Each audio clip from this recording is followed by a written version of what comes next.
Hey guys, Sean Terry here, Flip2Freedom.com. All right, so here is the question.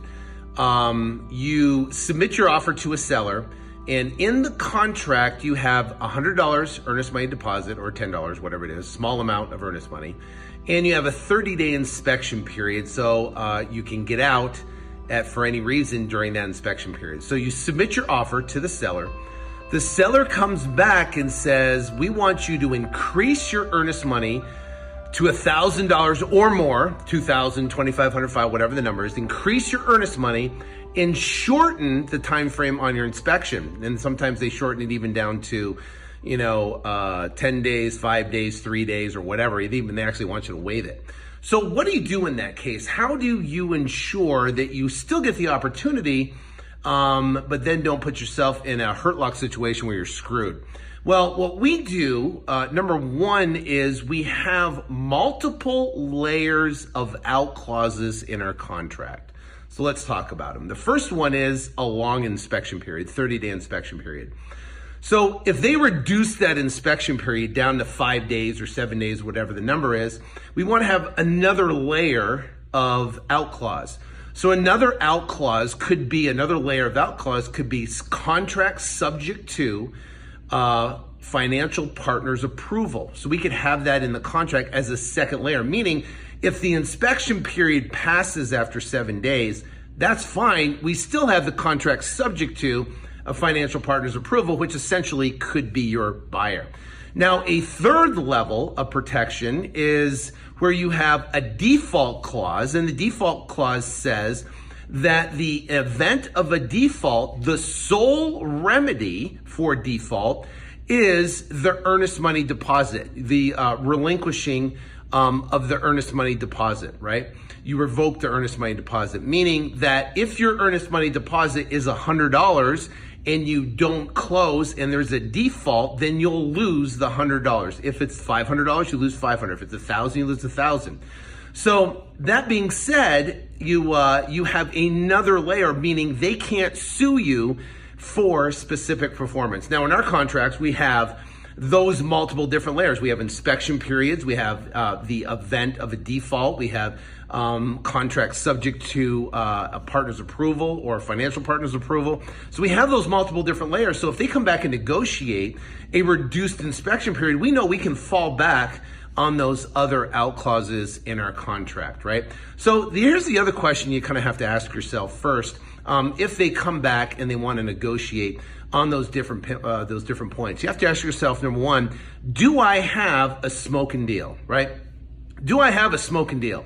Do I want to put myself in a risk situation where I'm going to have to get out because of financial partner's approval, or I might be in a default situation, whatever earnest money I do increase to, I could potentially lose it. So you want to make sure you have an actual good deal. It's not an iffy deal. Now, I can tell you this, I have come across smoking deals, amazing deals, that sellers have come back and said, listen, we want you to increase your earnest money from $100 to $5,000, and we want you to take your inspection period time from 30 days down to 0 days, and we want you to remove financial partner's approval. And we only want to have the language where default language is that you'll lose your earnest money in the case of a default.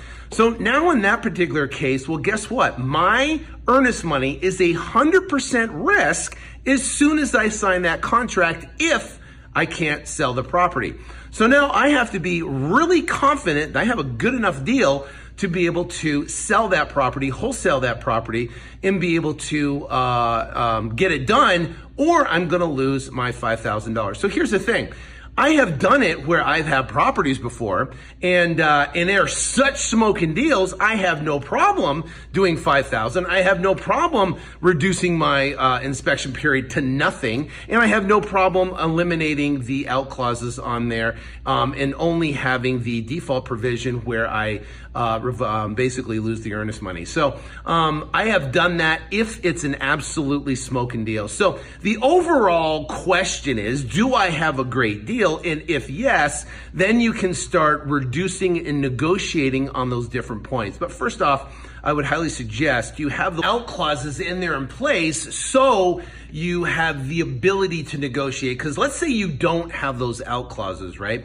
What's going to happen is now they're going to negotiate on your earnest money and then negotiate your inspection period down to maybe 5 or 7 days. And now you're going to be forced to try to sell the property and find a buyer in 5 to 7 days. And that's going to be incredibly difficult, and you're going to put yourself up against a wall, which you don't want to do. Again, unless if it's an absolutely smoking deal, then no harm, no foul. So the bottom line is have those out clauses, give yourself the ability to negotiate, and then you can basically get these deals done and still give the seller what they want, but still be protected just in case there is an issue at hand. So I hope this hopes it makes you money, and you can go out there and get deals done instead of walking away from deals. Most buyers, when they negotiate those type of situations, higher earnest monies or even shorter inspection period times, they tend to freak out and basically back away from the deal.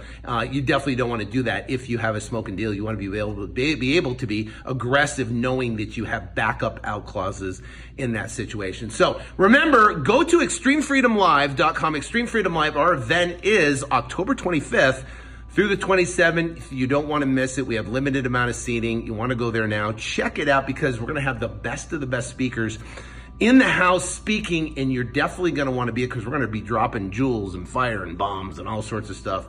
And it's going to be absolutely game changing. So if you think this stuff is good, spend a weekend, 4 days, 3 to 4 days with us, and it will literally blow your mind. So hope this helps. Have an awesome day. God bless.